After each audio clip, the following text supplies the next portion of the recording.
Cook Studio. Cook Studio presentation. Key presentation. A birthday special lunch. আমার birthday ছিল 2nd July. Thank you Cook Studio for your wishes. কি ছিল দেখুন, mutton whole run with rice, entire mutton leg, 1 kilo 300 গ্রাম ওজনের ছিল রানটা, সেটাও সুপর্ণা নিয়ে এসেছিল। এবার একটু বলো কাটটা ব্যাপারে। হ্যাঁ, কাটটা এই যে জয়েন্টটা, এইখানটা কাটাটা ভীষণ ইম্পর্টেন্ট, বিকজ আর এই যে ওপরে যে এই যে দিস ফ্ল্যাপের মতন যেটা, হ্যাঁ এইটার তলাতে চর্বিও থাকে, ওটা তুমি কাটাও নিয়ে খুব ভালো করেছো।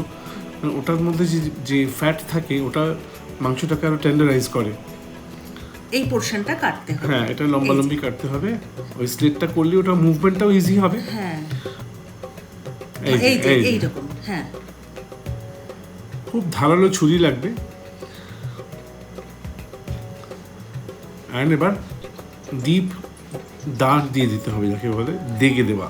হ্যাঁ, বেশি খুব ডিপ না, মানে ভেতরে যাতে মশলাগুলো ঢোকে ওইভাবে দিতে হবে।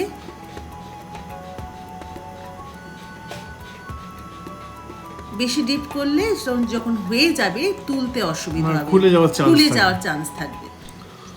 এবার ওই পিঠটাও তাই করতে হবে, উল্টা দাও।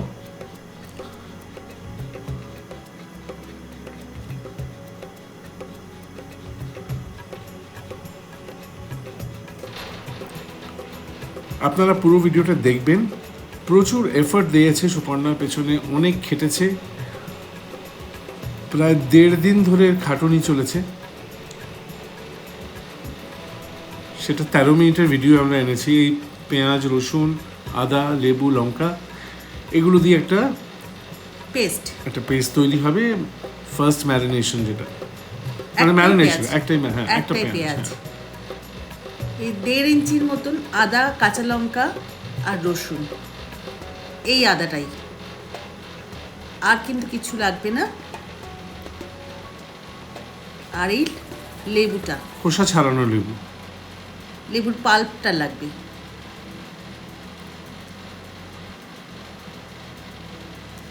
চলে যাবেন না কিন্তু, ইটস এ লং ভিডিও, আবারও বলছি।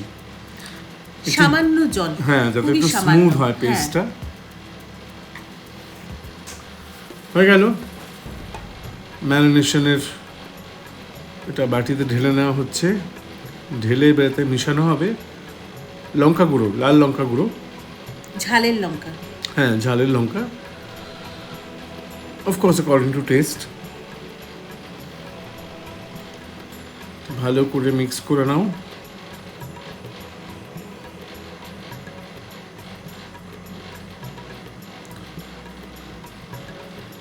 এবারে এনাকে ম্যারিনেট করতে হবে সবচেয়ে আগে নুন দিয়ে। কেন নুন দিয়ে? কারণ নুনটাই এর বেসিক, একমাত্র ওটাই ফ্লেভারটা, মাংসের যে ফ্লেভারটা, মাটনের যে ফ্লেভারটা, সেটা যাতে মশলা ছাপিয়ে যেতে না পারে, তাই তো? হ্যাঁ, সেই কারণে নুনটা দেওয়া। ওরকম অল্প অল্প করে চুটকিতে করে নিয়ে ওই কাঁটাগুলোর মধ্যে দেওয়া, এবং পুরোটাতে মানে মোটা করে দিতে হবে না, সব জায়গায় লাগলেই হলো। ভেতরে মাসাজ করে দিতে হবে, যাকে বলে একদম কাটা ঘায়ে নুনের ছিটে। হ্যাঁ,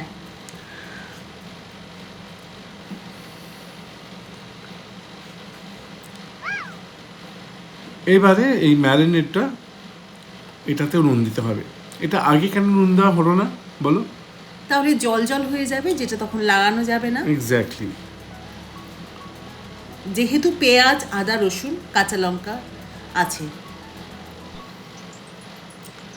এটা খুব ভালো করে এপিট ওপিট দুদিকেই মাসাজ করে দিতে হবে, এবং ওই গ্যাসেসগুলোর মধ্যে, কাটসগুলোর মধ্যে যাতে ঢোকে সেটাও এনশিওর করতে হবে। এই যে আমি বলছি না, এটা বলতে গিয়ে আমার জিভে জল চলে আসছে, কারণ আমি তো খেয়েছি এটা।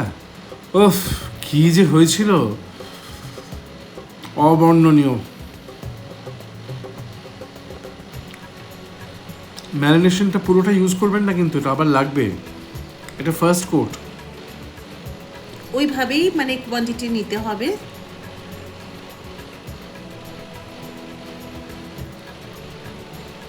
কিপটেমই করতে হবে না, ভালোভাবে ওই সেই পরিমাণ ম্যারিনেট থাকলে পরে যথেষ্ট রয়েও যাবে after the first coat of আর ম্যারিনেশন। যদি রয়েও যাও সেটা অন্য কিছুতে কাজেও লেগে যেতে পারে।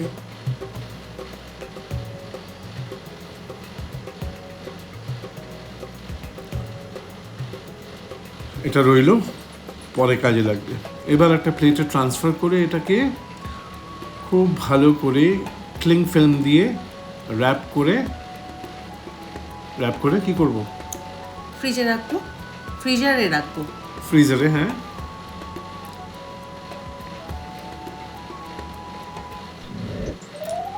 আমাদের এটা কনভার্টেবল, এটা ফ্রিজারও করা যায়, ফ্রিজও করা যায়, ওই কারণে আমরা এই সেকেন্ড এটা রাখলাম ওপরে। 5 ঘন্টার জন্য এটা থাকবে। 5 ঘন্টা পরেও বেরোলো। এবার ও র্যাপটা খোলা হোক। খোলা হলো। গ্যাস জ্বালিয়ে এই বিশাল ডেকচি না দেগ যেটাই বলুন, এটা চাপানো হলো, যাতে জল কোনো না থাকে, ভালো করে মুছে দিয়ে তারপর তেল দেওয়া হচ্ছে। এতে অ্যারাউন্ড 400 ml মতো তেল লেগেছে। না তো ডিপ ফ্রাই হবে না, তো শ্যালো ফ্রাই হবে। হ্যাঁ হ্যাঁ, ফ্রাইও ঠিক না, এটাকে সিয়ারিং বলে ইংরেজিতে।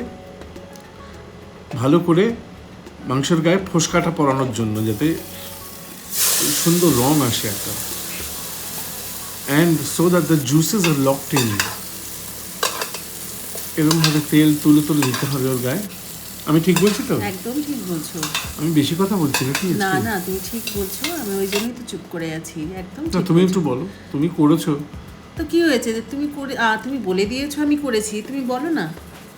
এই তো। এবারে খুব সাবধানে উল্টাতে হবে, সাবধানে। হ্যাঁ হ্যাঁ হ্যাঁ, এই দেখুন রং এসছে, দেখেছেন? আবার তেল তুলে তুলে দেওয়া। তেলটা কিন্তু কাজে লাগবে পরে, ভাববেন না যে তেলটা কি হবে। হ্যাঁ, তেলটা কাজে লাগবে। এইভাবে তেল কিন্তু সমানে দিয়েই যেতে হবে। এপিট করুন ওপিট করুন, চামচে করে হাতায় করে তুলে তুলে তেল একটু নাচিয়ে দিতে হবে ডেকচিটাকে, হ্যাঁ। যথেষ্ট ভারী ওজন। বাবা, তোমার গায়ে কত জোর। হয়ে গেছে। হ্যাঁ, এবার একে তুলে খুব সাবধানে ওই ট্রেটার মধ্যে রাখা হলো। ঠান্ডা হোক। ঠান্ডা হওয়ার পরে এইবারে ওই ম্যারিনেটটাই আবার সেকেন্ড কোট দেওয়া হচ্ছে, যেটা আগের বার বেঁচে ছিল যতটা পরিমাণ, সেটা আবার ভালো করে ওর চারিদিকে লাগিয়ে দিতে হবে, কোনো জায়গা যেন বাদ না যায়। যেগুলো কাঠগুলো আছে কাঠগুলোর মধ্যেও কিন্তু সুন্দর করে ইতিমধ্যে জল গরম হচ্ছে এই ডেকচির মধ্যে, অ্যারাউন্ড 4 লিটার জল, না? হ্যাঁ হ্যাঁ, 4 লিটার জল, রসুনের কোয়া, কাঁচা লঙ্কা, দুটো লেবু আছে, দুটো লেবু এরকম ওয়েজেস কেটে দিয়ে দেওয়া হয়েছে। জলটা ফুটছে, যে তেলটা যেটা ছিল তার মধ্যে কিছুটা তেল, সে অ্যারাউন্ড 200 ml নাকি, হ্যাঁ। ওটা দিয়ে দেওয়া হলো। জলটা ভালো করে ফুটবে, স্ট্যান্ডটা বসিয়ে দেওয়া হলো। তারপরে এনাকে এই একটা মখমল না মলমল, মখমল দিলে হয়ে গেল সর্বনাশ। সোজা কথা ধুতি ছেঁড়া আর কি, ধুতি ছেঁড়া। তাতে এরভাবে র্যাপ করে হালকা করে বেঁধে এতে বসিয়ে দাও। গ্যাস বাড়ানো থাকবে এখন, এবং ঢাকা দিয়ে দাও। ঢাকা দিয়ে ওপরে একটা ওজন চাপা দিতে পারো দম দেওয়ার জন্য। হোক 7 ঘন্টা। এবার ধিমে আছে হচ্ছে, ততক্ষণ আমরা পোলাওটা বানিয়ে ফেলি। কড়াইয়ে তেল দেওয়া হলো। তেল তাতলে তাতে ঘি, ঘি তাতলে থাকে কি, এটা একটা পুরনো প্রবাদ। ঘি গরম হয়ে গেছে, এবার পেঁয়াজ কুচি দেওয়া হলো, ফাইনলি স্লাইসড পেঁয়াজ। এটাকে উল্টে পাল্টে ভাজতে হবে যতক্ষণ না ব্রাউন হচ্ছে, আস্তে আস্তে কালার চেঞ্জ হচ্ছে। এটাকে ব্রাউন করতে হবে কিন্তু। এইবার দেখুন রংটা চেঞ্জ হয়ে এসছে। এবার এতে দিতে হবে সামান্য জল, এই যে জল সামান্য, দিলাম, হ্যাঁ so that it stops the cooking process, মানে পেঁয়াজটা আর ভাজা হবে না, এটাই ডিজায়ার্ড লেভেল অফ ভাজা, তাই তো? একদম একদম ঠিক। জিরে, গোলমরিচ, গোলমরিচ, দারচিনি, দারচিনি, ছোট এলাচ আর লবঙ্গ দেওয়া হলো এতে, দিয়ে ভালো করে নেড়ে চেড়ে এই সুগন্ধ বেরোতে শুরু করলো। এটা ভালো করে কিন্তু মানে ভাজতে হবে। তারপর গরম জল করা ছিল সেটা দিয়ে দিলাম,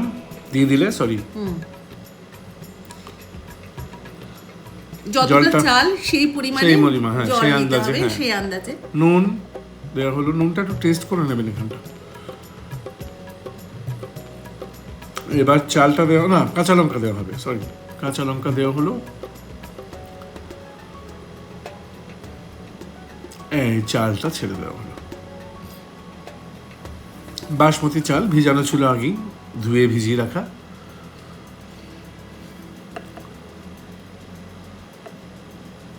হাই ফ্লেমে আছে এখনো গ্যাস, ভালো করে মিশিয়ে নিতে হবে।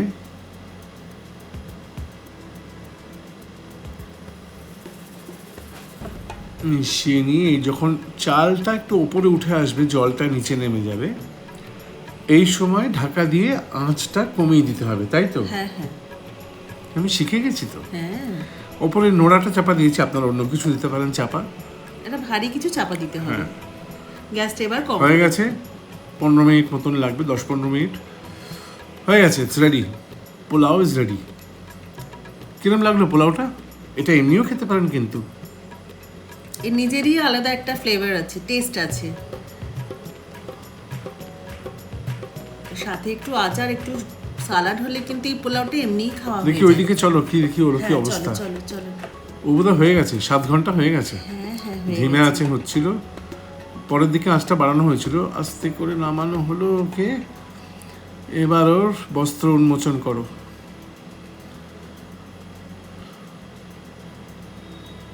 এখন তো খোঁচাখুচি করা যাবে না, হাত দিয়ে কি মনে হচ্ছে, হয়ে গেছে না? হয়ে গেছে হয়ে গেছে।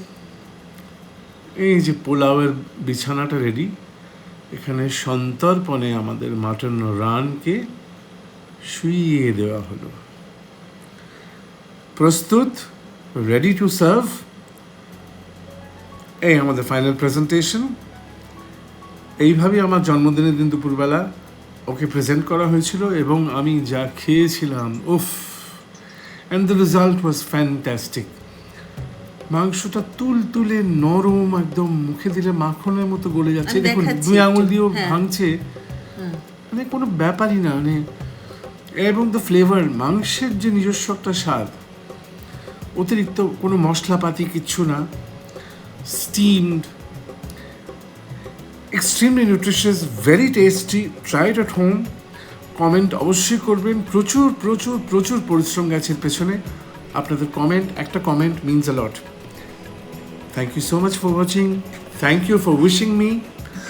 ভালো থাকবেন, ভালো খাবেন, নমস্কার। নমস্কার।